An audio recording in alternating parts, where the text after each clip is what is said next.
Alright, so we're checking out a article found on r/politics from Ars Technica, and it is labeled "Rudderless QAnon may reinvent itself after U.S. election warns expert." The one thing that I want to be looking out for is like mainstream right-wing views being I don't have an article over here. Like them taking like mainstream right views and lumping that in with QAnon, and that's something like I'm a little bit scared about happening post-Trump.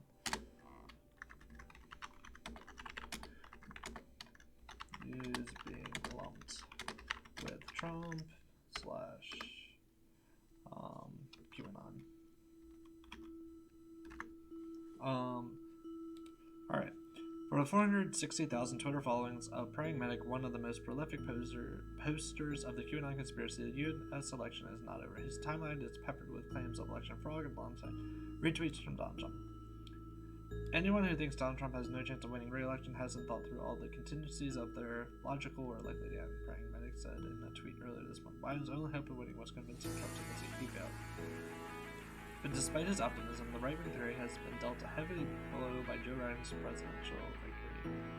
The only thing, like, this still technically hasn't happened until there's been a counting of the vote in the Senate, in Congress, because where we currently are. So, how does U.S. presidential election work?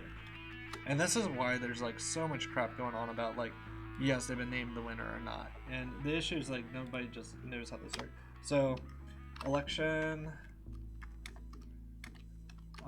voted on by people. And this is what happens in November. Election votes counted. This is what happened the night after, and then like 3 days after. Then election.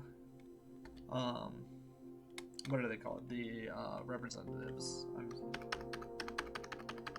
Representative votes sent to Congress. Votes counted by Congress. The electoral votes. Oh my god, why did I forget that? Electoral votes sent to Congress, votes counted by Congress. We currently are at this step. This is what happened a couple weeks ago. You might have heard stuff about how there were like multiple states of electors, which were essentially just like each party sent a state of electors rather than the typical. I think only like the Democratic ones for a couple states were recognized, which is kind of what you expect with Biden. But the whole idea was because there were still pending lawsuits, they wanted there to be a record of the party sending electors in case lawsuits were found in a particular way. At this point, someone is like finalized win kind of thing. Up to here, they're kind of just like in this like expected win state. There can be any like judicial process throughout any of this until the votes are counted by Congress, and then I guess there's inauguration. Oh my god, I need to look up inauguration.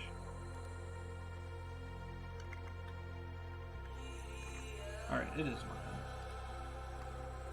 Just doesn't look right.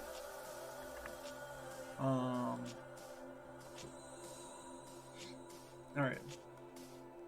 With its central belief that the U.S. is embroiled in a long-running power struggle with so-called deep state, QAnon gained mainstream traction during the election. It garnered endorsements from high-profile figures, including politicians and influencers.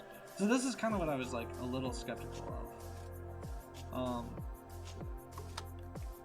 QAnon, QAnon gained traction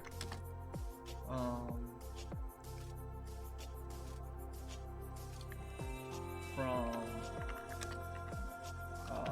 tension between deep state and I guess and elected officials.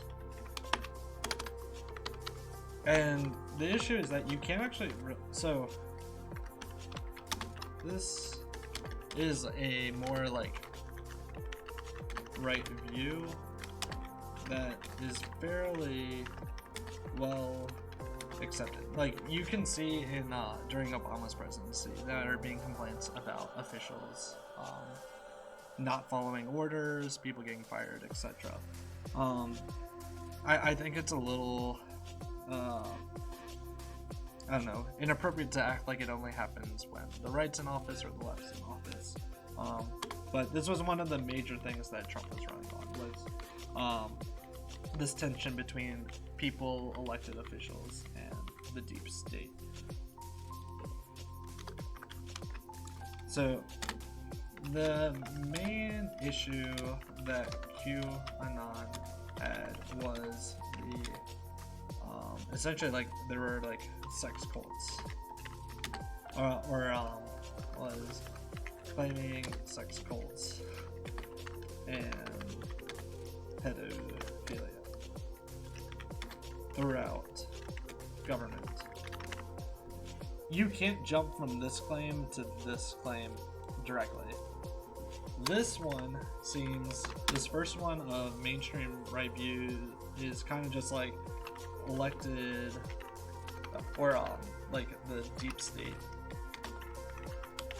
doesn't always follow presidential orders. And like for example, there was a story a couple months ago where one of Trump's advisors was giving false numbers on the number of troops that were in, I think it was Saudi Arabia. It was somewhere in the Middle East, if I remember correctly. And then, like, yes, it's an advisor, but it's kind of just like this, taking it into your own hands rather than, like, giving numbers straight to whoever's in charge. This is why people think QAnon is a joke. The issues that they're trying to, in this article, they're lumping these two issues together. So, this is issue 1, 2. Article seems to link 1 and 2, where 1 is a serious issue for both political aisles and, in turn, the U.S. population. Because at the end of the day, like, whether someone from the left or the right is getting voted in, the assumption is that because they won the election, their rules should be followed, you know, assuming it's within constitutional code and whatever. You don't want just, like, some type of bureaucrat. It's not overturning election, but, like, treating the rules as his own.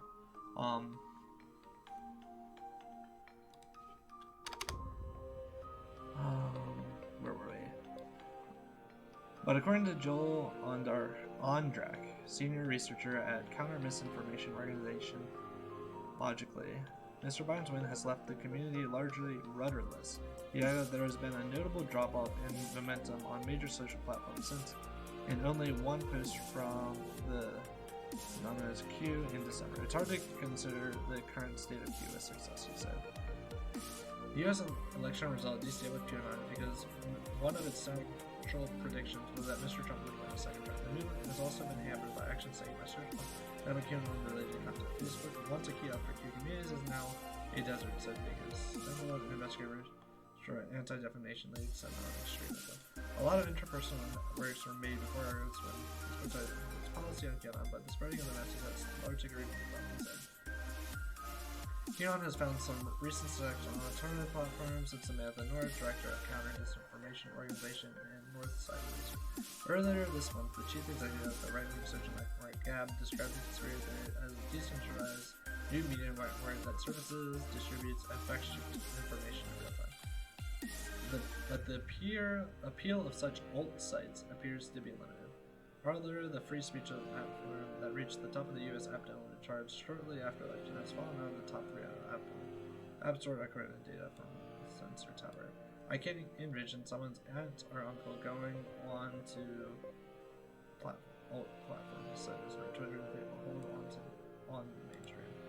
Um, I think we just gotta like link that there's a difference between alt-right and alt platforms. And like when we're saying alt, we're meaning alternative. So like alternative right is not like right. It's like, it's by its very definition, it has to be like an antithesis to mainstream right. And like when we're saying mainstream right, we're normally taking the lumps of like anyone from like libertarian to conservative. And I'm using these as like political, like party libertarian to conservative generally.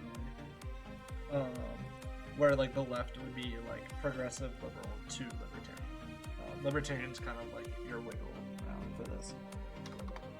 The issue with like alt platforms,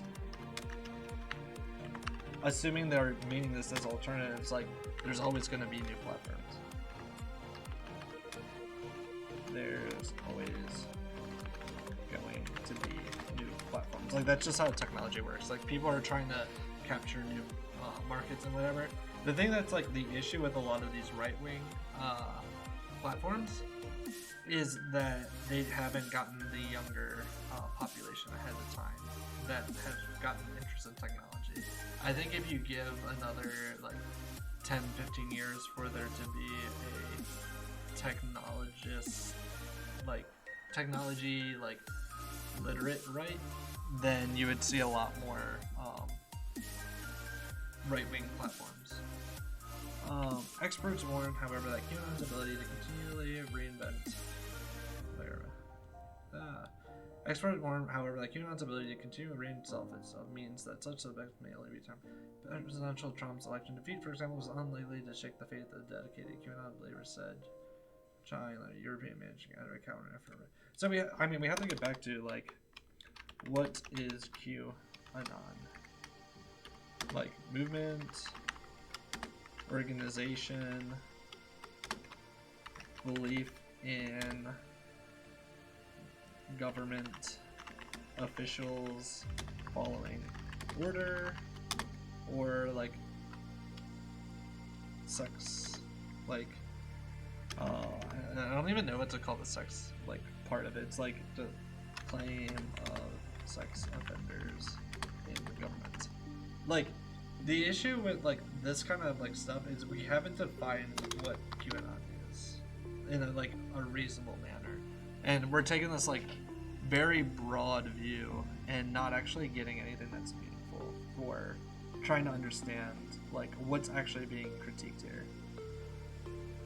Like, do we want to just critique anyone that says, quote unquote, the deep state should follow like the orders of whoever's in charge, or do we want to say like calling people pedophiles without evidence is a bad thing? And like everyone agrees with the second one, half America, agrees with the first. There's been a lot of predictions from the beginning, none of which have come to fruition. Hillary Clinton was supposed to have been arrested 3 years ago, but this didn't prevent the movement from growing, she added. She also said the development and mutation of QAnon around the world remains a cause for concern. This lab said that one of the French QAnon websites she had been tracking has risen from 1,300 plays for online engagement. Meanwhile, a core of QAnon influencers who have built careers on the back of the conspiracy theories, selling products such as health supplements and healing rituals, are unlikely to demand that they're guilty. Q is now so nebulous and infrequent in their posts that it really is the tastemakers and influencers who are QAnon analysis. I mean, the only thing with this is like, how much crap is there like of other health supplements and like random rocks and oils and shit that you can buy that doesn't do jack shit. I mean, like, to say, like, that's some new thing that's just imagined with QAnon, like, that's been bullshit since the start of humanity. A report last week from the Institute of Strategic Dialogue and NewsGuard also found that even after Facebook banned QAnon, personal accounts with large following are continuing to promote the conspiracy. I mean, like, that kind of makes sense, like, unless you're going to ban whoever the followers are, but then you start getting into, like, more of the Facebook and Twitter bans on people and whatnot. 2020 U.S. election marked a milestone for the movement, says Ms. Lab. Despite Mr. Trump's ultimate defeat this year, Q has entered Congress in the U.S., she said, referring to Major Marjorie Taylor Greene, a representative-elect from Georgia, who has promoted QAnon conspiracy theories on Twitter. Ms. North said the government... Ms. North said that given the U.S. president's previous promotion of QAnon, in which he stated to its adherents, love our country, she could foresee the movement being invoked in future campaigns. He can position himself as a resistant fighter in the way in the 2024 president's build. I can see QAnon being harnessed into this kind of movement. It's hard to be optimistic because politicians seem quite happy to fan these flames, said Mr. Tell. As long as it's here and ensure the politicians to voter fraud and cable files, I don't think this is going away. I mean, like, we just gotta be careful of, like, how far-reaching we're claiming QAnon is. Like, if we just want to say anyone right-wing is part of QAnon, then, like, that's not a good Overton window for what's, like, good conversation. But if we're gonna say, like, we should critique people that are just saying, like, there's pedophiles in government, yes, that's...